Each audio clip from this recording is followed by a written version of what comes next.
menjaga kesehatan fisik. Oke, jadi Ya. anak-anak dilatih ya secara udah seringnya gitu ya, seringnya di sekolah dan di rumah anak-anak dilatih menjaga kesehatan fisik. Sikat gigi jangan lupa gitu, makan sehat, tidur yang cukup dan olahraga gitu ya. Terus kalau jatuh, anak-anak udah tahu kan caranya ya. Ya. Cari alkohol, obat merah gitu, dibersihkan.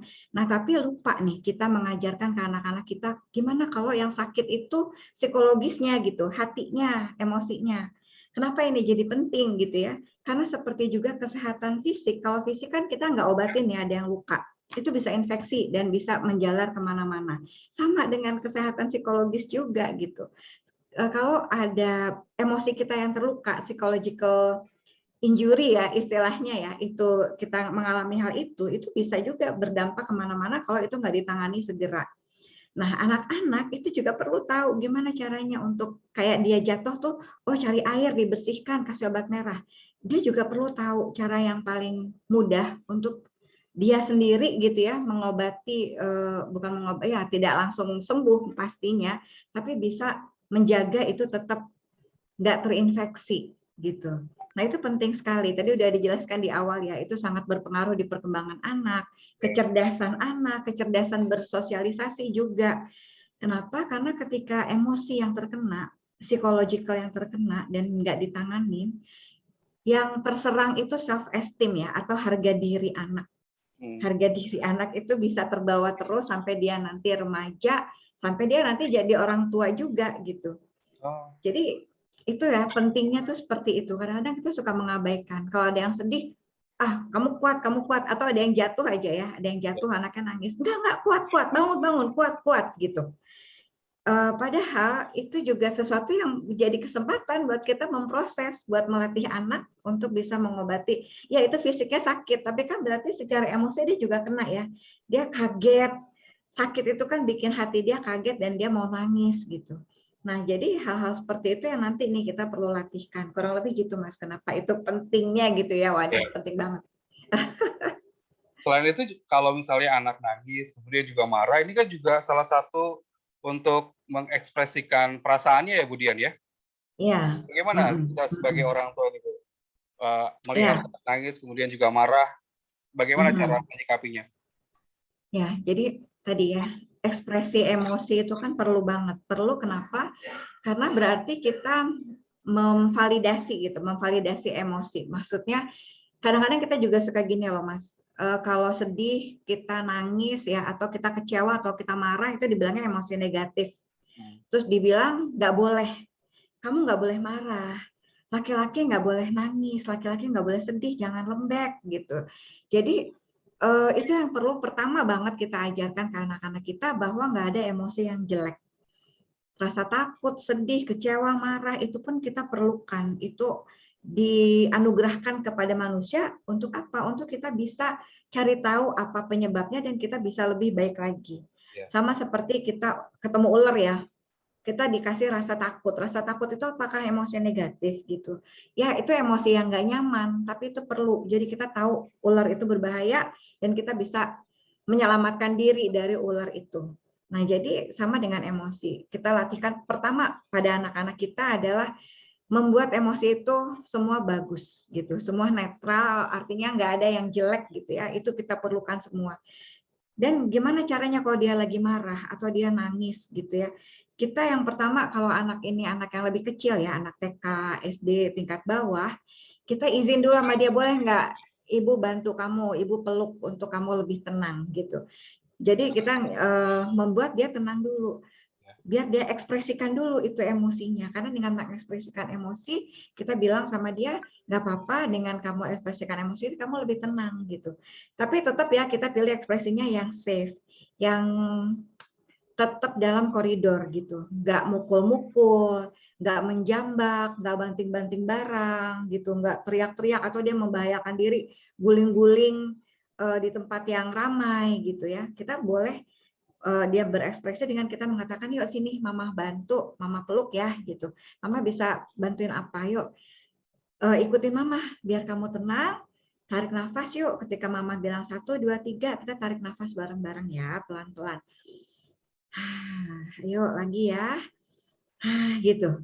Jadi kita melatih pada anak-anak kita boleh merasa hal yang nggak enak.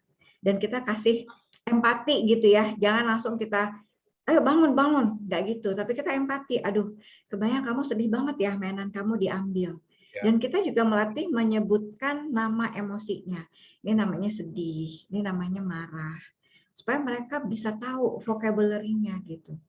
Supaya mereka bisa tahu apa itu namanya dan bisa dia keluarkan ekspresinya itu lewat verbal, nggak lewat mukul gitu, nggak lewat banting-banting barang gitu ya. Tapi dia tahu namanya dan bisa dia vocabulary-kan gitu, bisa dia verbalkan. Gitu. Baik. Itu tadi memang pola komunikasi kepada anak juga diperlukan ya apabila anak marah, kemudian juga anak nangis. Nah, ini kan juga ada yang namanya anak sensitif, Bu. Ya kan ya? Dalam psikologi. Mungkin Bu Dian bisa menjelaskan dan juga bagaimana ini cara kita mengatasi jika anak kita memang dikategorikan sebagai anak sensitif. Iya, ya. Jadi itu ya bapak ibunya sama, anaknya kalau ada 3 ya beda-beda semua gitu ya. Iya. Jadi kita perlu tahu, memang benar banget kita perlu lihat karakter anak kita gimana. Ada yang memang mudah gitu ya, mudah bangkit gitu, ada yang sensitif banget. Nah, cara kita ketika dia sensitif ya kita hargai gitu, bahwa tiap orang memang beda-beda. Kita nggak membandingkan. Misalnya tuh lihat tuh adik kamu bisa nggak cengeng gitu, kamu sensi banget sih misalnya, jangan baper gitu. Nah, kita perlu memang melatih dia untuk dalam kadar yang nggak berlebihan.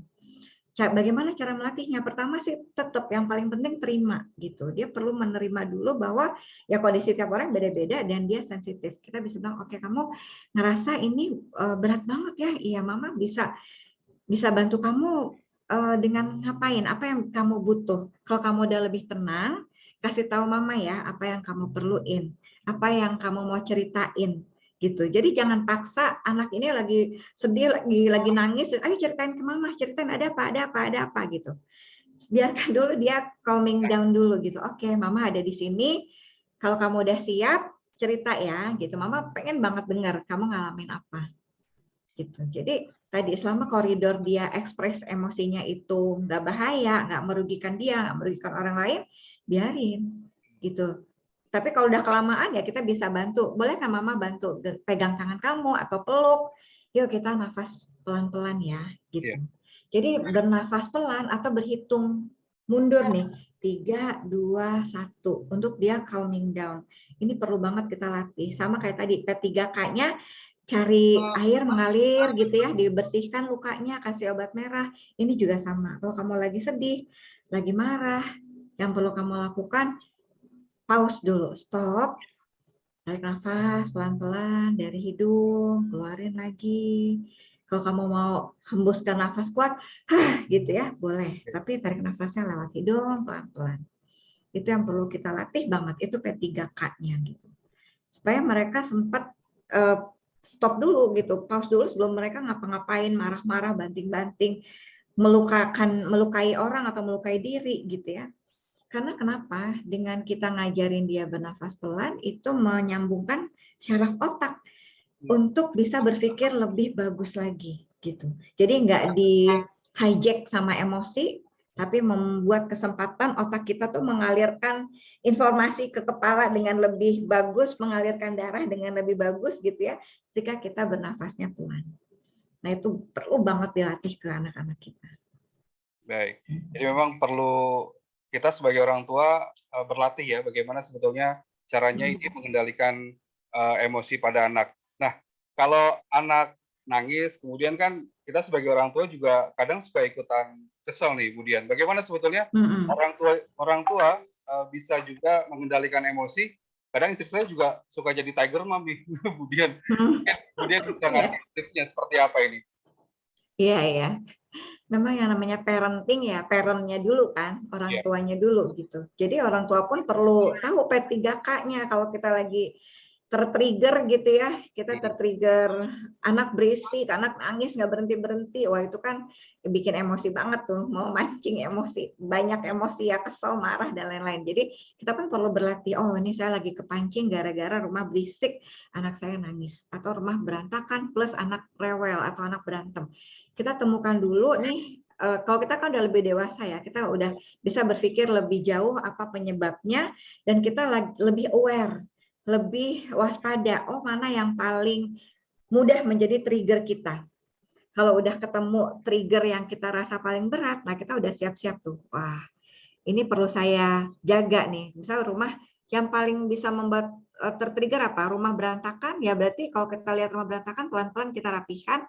Sebelum kita tahu ini jadi trigger paling berat, apalagi ditambah anak-anak berantem. Berikutnya kalau anak berantem itu trigger paling berat, apa yang bisa kita lakukan? Sama, stop dulu, pause, tarik nafas dulu pelan-pelan gitu ya.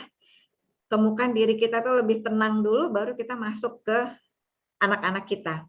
Dan yang perlu dilakukan ketika kita ngobrol sama anak-anak adalah kita berada di posisi yang sejajar. Jadi itu keterampilan orang tua juga ya. Kalau anaknya masih kecil kita duduk ya sejajar matanya dengan anak-anak kita. Kalau anaknya udah lebih remaja juga kita ajak duduk untuk ngobrol. Dengan begitu badan kita juga lebih rileks. Badan kita lebih rileks, emosi kita lebih bisa diatur juga gitu. Jadi dan juga di agama Islam pun itu diajarkan ya. Kalau kita marah banget kita bergerak gitu, berpindah dari berdiri kita duduk gitu.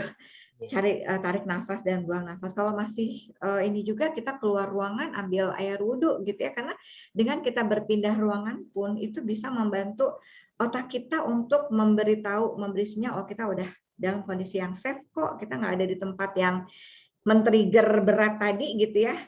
Cari tempat yang kita lebih enak gitu. Kita udah menguasai emosi kita, baru kita masuk ke anak-anak kita. Jadi orang tua juga yang perlu banget pertama kali latihan P3K untuk emosi ini gitu. Jadi memang peran kita sebagai orang tua juga harus lebih sabar Bu ya, mengerti, memahami kondisi emosional anak seperti apa, walaupun juga banyak kerjaan, kemudian juga pekerjaan rumah juga menumpuk, dan juga rumah berantakan kita juga harus paham. Nah, kemudian kalau anak nangis, kemudian juga rewel, cengeng, jadi kan kadang juga kita suka membentak anak ini. Tadi juga disebutkan ada triggernya karena memang ada beberapa persoalan pada orang tua. Kita perlu nggak sih Bu untuk meminta maaf jika anak memang sudah sudah dalam kondisi tenang ini? Iya, perlu banget ya, perlu banget. Ini banyak banget manfaatnya. Ketika kita mengakui kita salah, gitu ya, anak bisa belajar. Oh iya, itu berarti yang nggak benar gitu ya. Tapi yang paling penting daripada kita meminta maaf adalah kita berusaha keras nggak mengulanginya lagi. Kalau misalnya nih kita membentak anak, terus kita minta maaf, terus kita besokan gitu lagi, terus kita bilang, kamu sih, jadi mama kan kelepasan terus nih, marah terus, bentak kamu terus gitu. Jadi akhirnya yang disalahin anaknya lagi. Itu juga mengajarkan anak untuk blaming others gitu ya, dia nggak ada perubahan gitu, nggak belajar lebih baik. Kita bisa bilang sama anak-anak, Bunda pun masih belajar untuk menguasain emosinya Bunda. Yuk kita belajar bareng-bareng ya. Kalau Bunda udah terasa mau marah, Bunda akan stop dulu, Bunda akan tarik nafas. Mungkin kita bisa tarik nafas bareng-bareng ya nak ya gitu, sebelum kita ngobrol. Kita udah lebih tenang, lebih dingin, kita ngobrol ya gitu. Jadi dia pun ngelihat kita berproses. Orang tua kan juga bukan super ya. Kita pastilah sesekali ada kelepasan, tapi anak ngelihat kita berusaha gitu. Dan kelepasannya nggak sering gitu. Terus juga akan lebih bagus lagi kalau kita udah menguasai itu dan nggak kelepasan lagi. Gitu Mas. Mungkin saya perlu juga nih share di sini ya Mas ya tentang apa aja sih potensi-potensi yang berbahaya yang bisa melukai emosi kita ya, psikologis kita. Banyak banget, ini baik untuk orang tua, remaja, anak gitu ya. Yang pertama, kalau kita ketemu hambatan, ketemu kegagalan, ketemu hal-hal yang kita nggak suka gitu ya.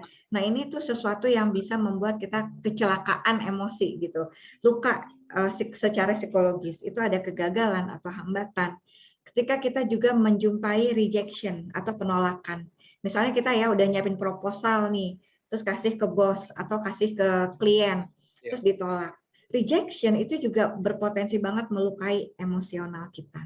Jadi ada kegagalan, rejection, dan yang paling bahaya loneliness, sepi, kesepian.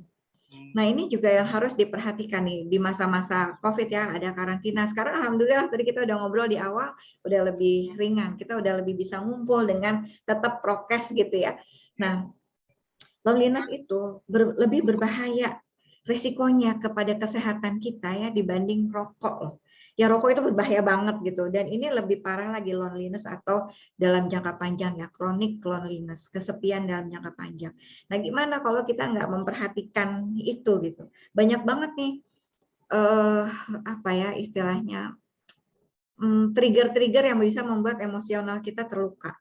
Anak-anak perlu banget kita latihkan ini sekali lagi, karena dia pun menemukan hal ini banyak dalam kehidupan mereka sehari-hari.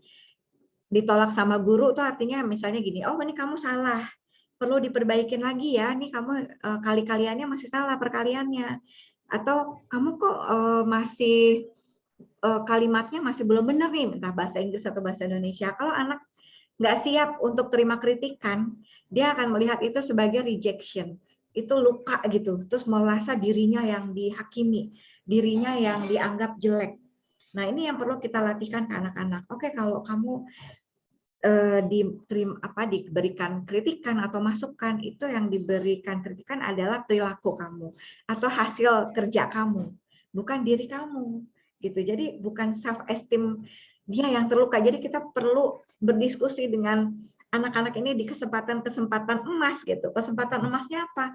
Ketika anak merasakan hal-hal yang negatif dalam hidupnya, hal-hal yang nggak enak. Nah, itu kesempatan bagus banget buat kita ngobrolin ini dengan anak-anak kita. Ketika dia merasa kesepian, ketika dia sedih, ketika dia merasa gagal, ketika dia ngerasa ditolak, apalagi remaja nih yang mungkin ada apa ya putus cinta dan lain-lain, itu juga kesempatan buat kita ngobrol gitu.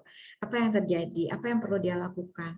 Kalau anak-anak kecil mungkin tadi ya Mas ya, kita latih, oh kamu nih namanya marah, ini namanya sedih. Kita kasih nama dan kita latih buang nafas, tarik nafas gitu ya. Terus kita bilang makasih kalau dia udah cerita apa yang dia alamin.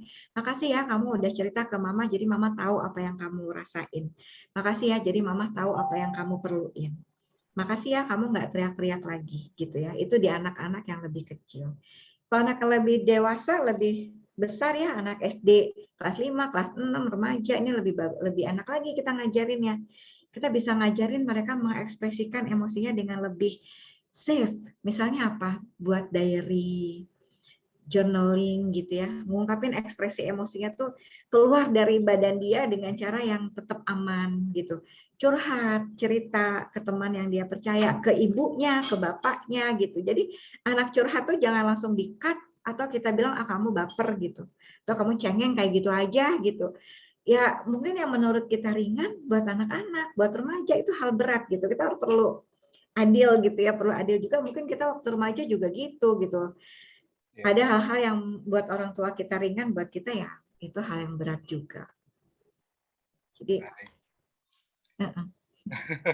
Baik, kita nanti akan ngobrol lebih lanjut ya, kemudian mengenai bagaimana sebetulnya cara kita mengendalikan emosi pada anak, dan kita jeda untuk mendengarkan beberapa informasi berikut.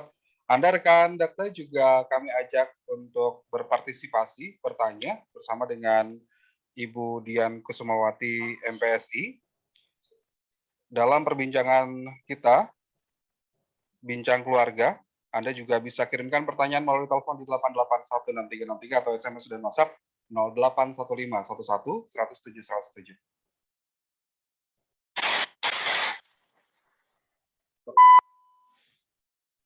Era penyiaran TV digital sudah hadir di Indonesia dan tidak lama lagi siaran TV analog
Assalamualaikum warahmatullahi wabarakatuh.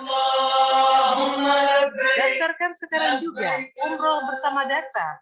Info dan pendaftaran hubungi 021 880 7426 880 7427.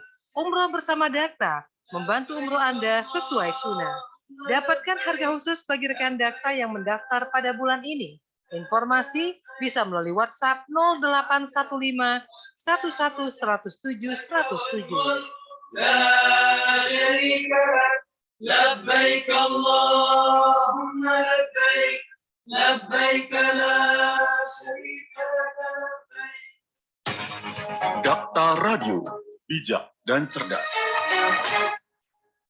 Dakta Radio Bijak, berinformasi, cerdas, berinteraksi. Rekan Dakta, Anda masih mengikuti Bincang Keluarga bersama psikolog anak remaja dan keluarga, Ibu Dian Kusumawati MPSI. Anda, rekan Dakta yang ingin bertanya, Anda bisa kirimkan pertanyaan melalui telepon di 8816363 atau WhatsApp di 0815 11 107 107. Kita masih membahas mengenai bagaimana cara kita sebagai orang tua mengendalikan emosi pada anak. Tadi juga sudah disebutkan oleh Bu Dian, ada berbagai macam cara yang bisa kita lakukan sebagai orang tua untuk mengendalikan emosi pada anak. Nah, Bu Dian, berkaitan dengan anak yang memang sering menangis atau biasa kita sebut dengan anak yang cengeng gitu ya, ini juga bisa mempengaruhi sosialisasi anak di lingkungan ataupun juga di sekolahnya ya, Bu ya?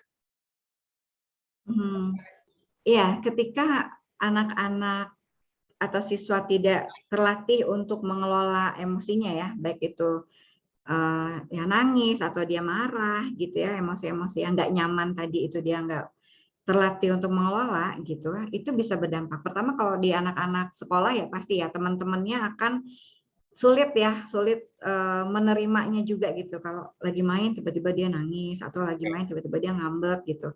Pasti itu berpengaruh di relasi sosialnya dan juga fokus dia untuk bisa menyerap pelajaran dengan lebih optimal gitu ya. Itu juga berpengaruh karena tadi self esteem dia yang kena loh. Jadi rasa berharga diri dia ditolak teman, dia pasti ngerasa lebih minder, lebih nggak fokus, lebih nggak bisa tenang untuk menyerap berbagai hal yang ada di lingkungan sekitar gitu.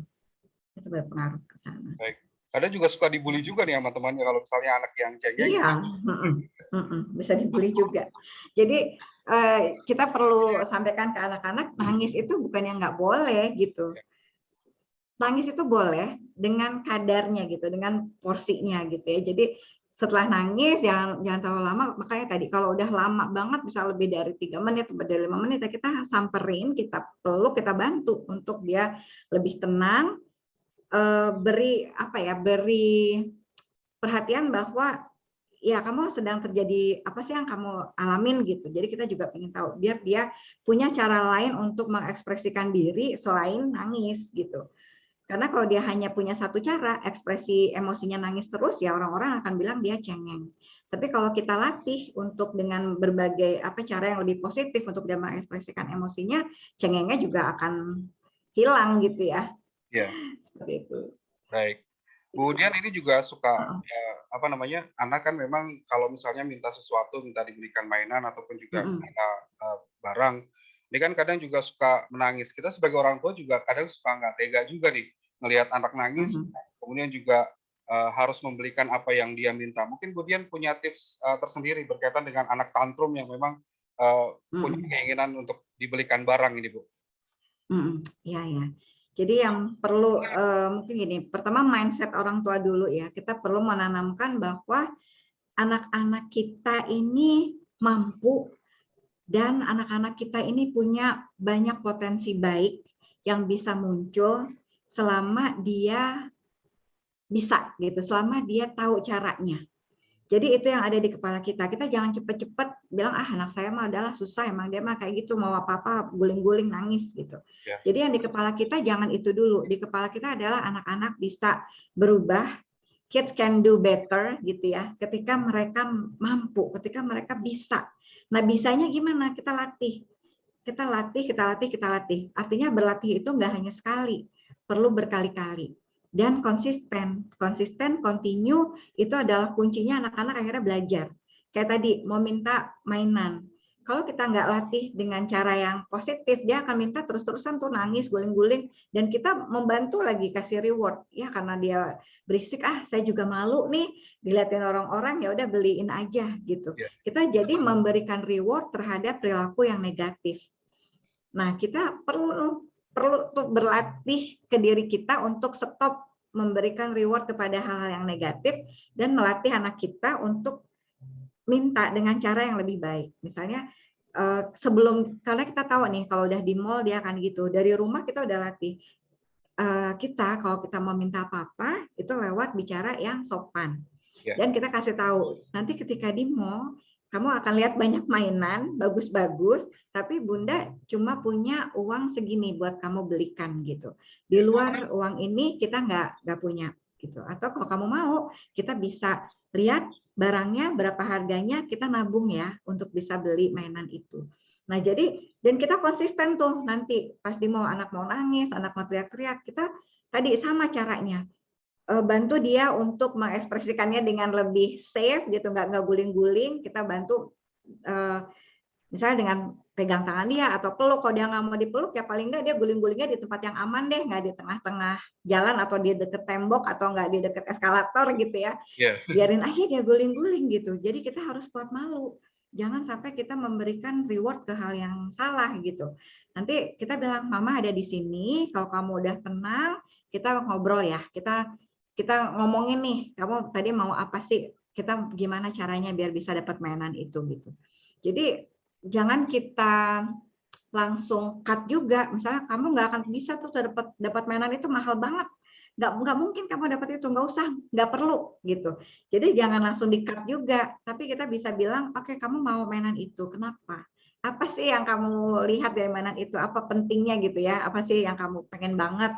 Kalau kita lihat itu bagus juga, ya kita bilang, oke, itu kalau gitu kita bisa nabung loh gitu. Kita nabung nih harus kuat-kuat banget nih nabung bisa beli itu ya gitu. Jadi kita kasih ada caranya untuk dia tetap dapat mainan itu dengan cara yang lebih baik gitu, dengan cara yang lebih diterima sosial dibanding dia bentak-bentak kita, narik-narik, marah-marah, mukul-mukul gitu. Selama itu masih ada ya kita harus konsisten, jangan kasih. Ataupun juga bisa kalau misalnya anak melakukan sesuatu begitu ya, membantu orang tua, kita juga bisa kasih reward juga Bu ya?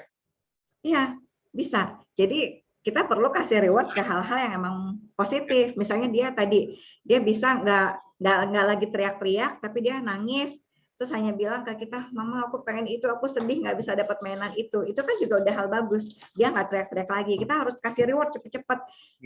Alhamdulillah, kamu hebat, kamu nggak teriak-teriak, makasih ya kamu nggak teriak-teriak. Nangisnya hanya pelan dan cerita ke Mama. Makasih ya, hebat kamu gitu. Jadi terus kita obrolin, oke, kita cari cara gimana kita bisa dapat itu ya, nanti kita bareng-bareng nabungnya gitu. Jadi pertama cepet-cepet apresiasi ketika dia melakukan hal baik, dan kita bisa kayak tadi, kamu mau nabung, Mama sedia deh bantu kamu nih. Setiap kamu bantuin Mama, kamu dapat ya berapa rupiah, atau dapat token ya, token misalnya dapat kupon, dapat stem, gambar bintang ditaruh di kulkas gitu. Jadi dia tahu lihat berapa dia udah dapat bintangnya. Jadi kalau misalnya udah sekian, kamu boleh dapat mainan itu. Nah, jadi dia juga belajar bahwa perlu proses untuk dapat sesuatu. Nggak semua yang dia mau cepat kayak gitu. Nah, mungkin yang paling penting secara global ya, Mas ya, bahwa kita perlu melatih anak-anak kita itu adalah melatih untuk menenangkan diri dia. Kalau anak yang lebih kecil, kita yang bantu. Kita bantu meluk, kita bantu pegang tangan dia gitu ya. Apa yang dia butuh. Kita bilang, Mama ada di sini. Kalau kamu udah siap, Mama sedia banget siap dengerin kamu gitu. Jadi bantu anak-anak yang lebih kecil untuk menenangkan diri. Latih dia, yuk bareng-bareng Mama hitung 3, 2, 1. Tarik nafas, buang nafas. Tapi kalau dia udah lebih besar, dia udah bisa sendiri. Kita hanya latih sekali 2 kali, nanti anak-anak yang lebih besar bisa sendiri. Kalau kamu lagi sedih, lagi apa, pause, stop, kamu tarik nafas, buang nafas. Gitu ya. Atau tadi journaling, bikin diary, kamu bisa curhat ke orang yang kamu rasa kamu percaya. Jadi yang pertama, latih untuk menenangkan diri, untuk gain kontrol lagi terhadap diri dia. Yang kedua, latih untuk anak tuh mencerna. Dibilangnya tuh di psikologi rumination, artinya memamah biak gitu ya, mencerna apa yang terjadi. dia perlu tahu apa yang dia alamin, apa sih sedihnya dia, apa nama emosinya, kenapa itu muncul, apa sumbernya, apa yang sebenarnya dia butuhin, apa yang sebenarnya dia perlukan, bantu dia mencerna gitu. Jadi latih menenangkan, bantu mencerna, kemudian latih ekspresi dengan cara yang positif dan aman. Gitu ya, nangis boleh, berdoa, bikin diary, curhat, apapun caranya yang safe gitu. Kemudian baru latih anak untuk move on, move forward dari yang dia alami. Dan perlu banget juga untuk ngobatinnya ya, itu afirmasi diri. Afirmasi diri itu artinya kamu bisa, ini nggak apa-apa, kamu boleh merasa sedih, kamu yang kamu alamin sekarang itu iya berat, tapi bisa berlalu kalau kita berusaha mengatasinya. Gitu. Jadi bantu anak untuk juga punya apa ya istilahnya kata-kata penguat untuk diri sendiri, self afirmasi. Nah ini ya itu semua itu yang tadi kita rangkum itu P3K-nya Mas. P3K pertolongan pertama yang perlu kita latih ya untuk kita sendiri gitu ya, dan juga untuk anak-anak kita, siswa kita, remaja kita, supaya mereka lebih paham ngobatin secara apa ya, memberi pertolongan pertama untuk emosi dia. Gitu. Dan satu lagi nih, ini saya tahu waktu kita berjalan terus ya. Hal yang penting juga adalah kita melatih anak-anak kita menjaga kesehatan fisiknya ya, kayak tadi sikat gigi sebelum tidur secara rutin.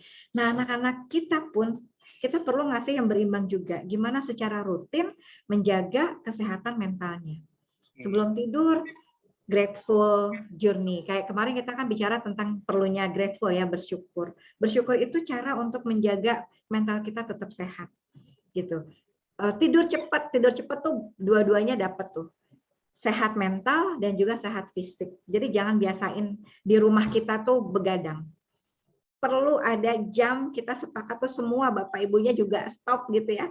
Karena dengan tidur cukup membuat mental kita sehat, membuat badan kita sehat gitu. Jadi perlu kita latihkan juga kebiasaan-kebiasaan yang baik untuk menjaga kesehatan mental gitu. Jadi bersyukur, menjaga tidur, kemudian juga berlatih untuk tadi menjaga pikiran kita lebih objektif. Apa yang dihadapin, kita journaling, kita bikin tulisan-tulisan, curhat. Jadi itu sesuatu yang rutin ya, perlu dilakukan. Relaksasi. Kalau kita olahraga tiap hari, sebelum olahraga relaksasi. Tarik nafas, buang nafas itu juga membuat kita sehat badan dan sehat mental gitu. Jadi equal lah kita memberikan perhatian yang berimbang, kesehatan fisik, jangan lupa latih juga kesehatan mental gitu. Pada anak-anak kita. Bu Dian, ini kan kita kan kalau misalnya punya anak lebih dari satu kan, kalau misalnya berantem di rumah kan kita juga harus mengelola emosi keduanya begitu ya Bu ya. Bagaimana sebetulnya kita sebagai orang tua ini juga sama-sama ini memberikan perhatian kepada dua orang anak yang kita miliki, Bu? Iya, iya. Jadi ketika ada dua anak dan satu anak mungkin lagi break gitu ya, lagi sedih gitu. Terus anak yang satu lagi happy-happy aja, kita perlu melatih juga anak yang satunya lagi menghargai kondisi orang lain, berempati gitu ya. Wah, ini adik lagi sedih, lagi apa mungkin mainannya rusak. Mungkin kakaknya bilang, ih cengeng banget sih mainannya rusak aja nangis kayak gitu. Karena kakaknya udah lebih besar kan gitu. Kita perlu kalau adik mainan itu besar buat adik, buat kakak mungkin udah hal kecil, buat adik ini masih besar loh gitu. Kakak dulu juga gitu. Yuk kita hibur adik kita yuk. Jadi kita perlu latih juga berempati, memahami apa yang dialamin orang lain bisa jadi beda sama yang kita alamin dan kita menghargai itu. Gitu. Dan kita sebagai orang tua harus juga berimbang ya. Jangan misalnya adiknya yang nangis, kakaknya yang dimarahin. Jadi kayaknya kakaknya tuh dapat beban banget harus bertanggung jawab, adiknya nggak boleh nangis. Itu juga bahaya. Karena adik nangis kadang-kadang bukan gara-gara kakaknya juga kan gitu. Jadi kita harus juga objektif melihat nih apa sih yang terjadi. Kita perlu nanya juga kejadiannya ada apa. Jadi pertama latih dulu anak-anak kita tenang. Setelah tenang ajak ngobrol. Apa sih kejadiannya? Misal mereka berantem nih, kita dengar dari dua-dua pihak, jangan hanya dari satu pihak aja. Dan ketika mereka bercerita, jangan ada yang motong. Menghargai orang lain, cerita dulu dari versi dia, versi A, versi B, baru kita bawa bareng-bareng gitu. Nih, ini yang terjadi nih, kata si A gini, kata B gini. gimana, apa sih yang terjadi sebenarnya gitu. Mungkin kita sebagai orang tua nih harus adil, harus objektif, nggak ada anak emas gitu, sehingga dua-duanya merasa dilihat, merasa diperhatikan, merasa bahwa mereka berharga gitu. Dan akhirnya ya tadi ketemu caranya supaya bisa move on gitu, move forward dari hal yang nggak enak tadi. Baik. Kemudian kalau misalnya anak berantem kan kadang juga suka ngomong kasar nih. Nah, kita sebagai orang tua bagaimana cara menyikapinya dan juga nih memberikan pemahaman kepada anak agar tidak ngomong kasar gitu. Ya kadang-kadang anak kan meniru dari banyak hal ya, dari tontonan, dari teman-teman di sekolah mungkin, di sekitar dia bergaul gitu ya kan ya. Nah kita perlu banget pertama tumbuhkan itu dulu di keluarga kita. Di keluarga kita itu nggak boleh pakai kata-kata kasar, ayah nggak pakai kata kasar, bunda nggak pakai, kakak, adik nggak pakai gitu. Itu yang perlu di keluarga kita. Kenapa? Allah nggak suka gitu. Itu hal yang buruk untuk dikatakan.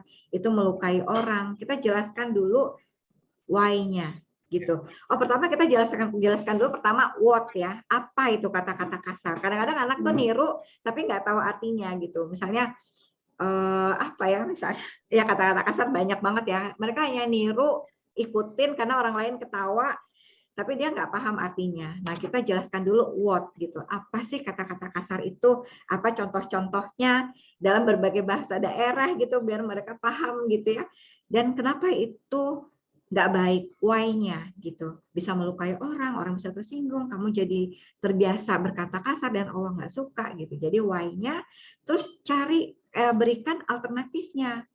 Berarti kan dia butuh untuk ekspresi. Nah kita latih cara dia ekspresi yang lebih positif.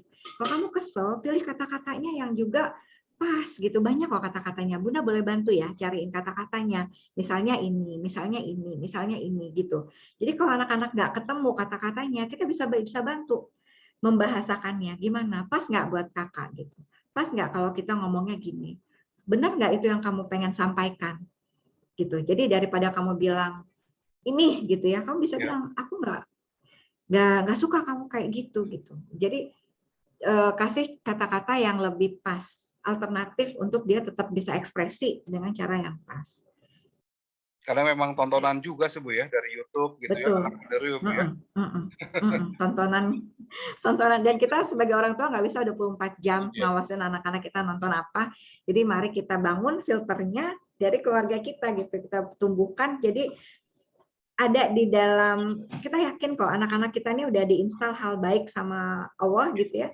Kita hanya perlu menumbuhkannya lagi dan jadi keseharian. Semakin kita latih, semakin kuat, akhirnya otomatis anak-anak otomatis bisa menyaring gitu. Kalau kita terus-terusan membiasakan hal itu gitu. Baik. Bu Dian, ini ada pertanyaan ini yang masuk ke WhatsApp Radio Dakta dari Ibu Mai di Setu. Ini masih berkaitan dengan mengelola emosi anak gitu ya. Anaknya itu kadang suka berkaca-kaca dan juga sedih.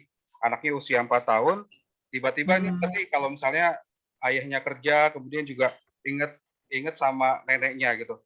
Mungkin tipsnya seperti apa Bu mengelola emosi anak yang memang tengah sedih dan juga ingat dengan ayahnya dan juga neneknya. Ya ini kan berarti sesuatu hal besar yang terjadi ya di anak 4 tahun gitu. Jadi anak 4 tahun kan sudah bisa berbicara dengan kadar yang konkret ya, artinya bukan yang susah-susah. Jadi ketika kita lihat dia berkaca-kaca atau dia lagi menangis, kita bisa dekatkan diri kita ke anak kita tadi ya sejajar, dan kita tawarin gitu, kamu lagi sedih ya, boleh nggak Bunda bantu peluk, boleh Bunda bantu pegang tangan kamu gitu. Jadi kita tawarin apa yang bisa kita bantu supaya membuat dia lebih tenang gitu. Karena dengan ketika dia lagi sedih, dia mungkin butuh ekspresi dulu ya. Nah setelah itu dia udah lebih tenang, sama caranya kita ngobrol. Apa yang kamu rasa gitu? Oh itu namanya sedih karena kamu nggak lihat ayah kamu gitu. Ini ayahnya pergi maksudnya kerja gitu ya, kerja ya. Ya ayah kamu sedih karena nggak bisa main lagi sama ayah. Tapi nanti ayah jam 4 kamu selesai mandi pulang gitu. Jadi kita bantu dia mencerna apa yang terjadi, memamah biak tadi ya, mencerna apa yang dialamin dan tadi cara ekspresi yang lebih pas, dan alihkan. Ketika anak-anak 4 tahun itu kita bisa alihkan supaya dia nggak tenggelam terlalu lama atau kita membahas menjadi berlebihan. Iya. Kalau kita over juga, anak jadi over juga mengelola tadi ayahnya pergi kerja kok, dan itu tiap hari. Jadi kita latih dengan cara yang juga singkat gitu ya. Kalau ini udah, yuk kita kerjain hal yang lebih happy gitu, kita main yuk, kita ngapain yuk gitu. Nanti nggak terasa ayah Toto udah pulang. Yuk kita berdoa supaya ayah lancar perjalanannya, ayah selamat, kerjanya enak, bisa pulang tetap sehat, main lagi sama kakak gitu. Jadi kita alihkan ke hal yang lebih membuat dia happy gitu. Kalau kita berlebihan juga memperhatikan ya hal-hal yang sebetulnya nggak terlalu perlu, hati-hati juga kita kayak memberi reward terhadap hal yang salah. Kalau kita terus-terusan berlebihan memberikan perhatian ketika ayahnya pergi dia nangis, kita over juga bereaksi, itu bahaya juga gitu. Nah, berbeda halnya kalau ditinggal meninggal ya, misalnya neneknya gitu. Nah, itu kita proses, kita perlu membuat seperti apa istilahnya ini berbeda lagi penanganannya, grief ya, loss and grief itu berbeda penanganannya, lebih serius lagi gitu. Mungkin nanti kita bisa ngobrol ya dengan kalau waktunya lebih luang tentang loss and grief ini. Baik, Bu Dian, mungkin terakhir apa yang disampaikan kepada rekan data mengenai tema kita pada siang hari ini, silakan. Apa ya, yuk kita bareng-bareng lebih memberikan perhatian terhadap kesehatan mental gitu ya. Berikan perhatian yang equal, yang sama. Kesehatan fisik dan kesehatan mental, jangan abaikan. Kita nggak mungkin kan bilang kalau anak kesoyok, tetap jalan, cuma kesoyok kan di kaki kamu. Kita nggak mungkin bilang itu kan ke anak-anak. Sama halnya kalau dia nangis, itu cuma ada di perasaan kamu aja, udah kamu harus kuat, harus kuat. Nggak mungkin juga kan kita ngomong gitu. Jadi yuk kita berikan perhatian yang sama pentingnya, kesehatan fisik dan juga kesehatan mental. Baik. Bu Dian, tidak terasa waktu kita sudah habis. Bu Dian, terima kasih sudah berbagi ilmu bersama dengan rekan Dakta. Semoga ini juga jadi pembelajaran, Bu ya, bagi para orang tua Bu dan saya ini, bagaimana sebetulnya mengelola emosi anak. Terima kasih, Mas. Kita ketemu lagi pekan depan, insya Allah, Bu Dian. Selamat bulan depan ya, insya Allah. Menjalankan aktivitas kembali. Salam untuk keluarga di Qatar, Bu. Kasih. Assalamualaikum warahmatullahi wabarakatuh. Oke. Dakta Radio, bijak dan cerdas. Bu Dian, terima kasih. Ya, makasih ya, Mas. Yuk. Terima kasih ya. Assalamualaikum. Assalamualaikum warahmatullahi wabarakatuh.